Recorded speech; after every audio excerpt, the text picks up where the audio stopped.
Eto po yung papa ko, guys.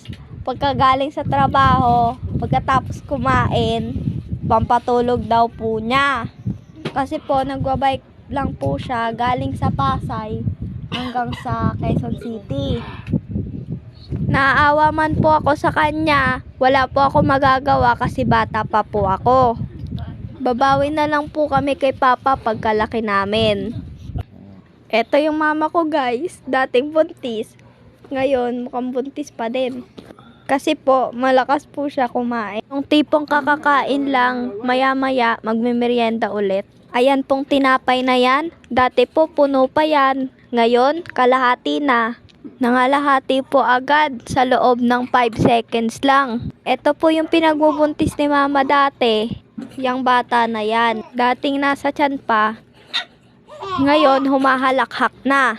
Ayun, lahat kami pinapatawa niya. Kasi ang lakas niyang tumawa.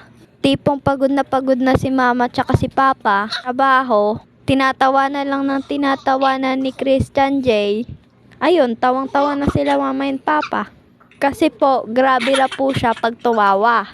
Kumbaga, tanggal na po yung pagod nila sa halakhak ng baby namin. Boom! Panis kayo sa baby namin. Yan, kung gusto nyo tumawa, pakinggan nyo yung tawa niya.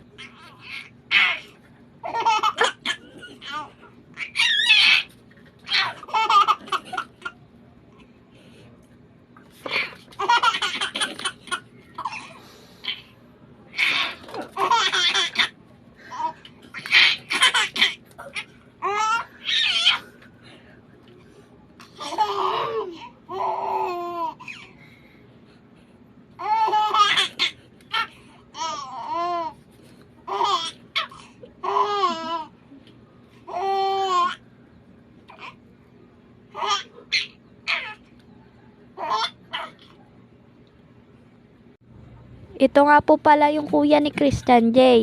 Yan, ang sarap ng buhay. Naglalaro lang ng cellphone, tapos kumain.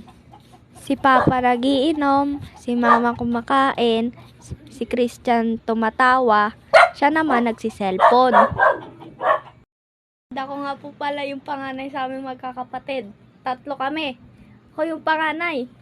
Siyempre ako yung nasusunod.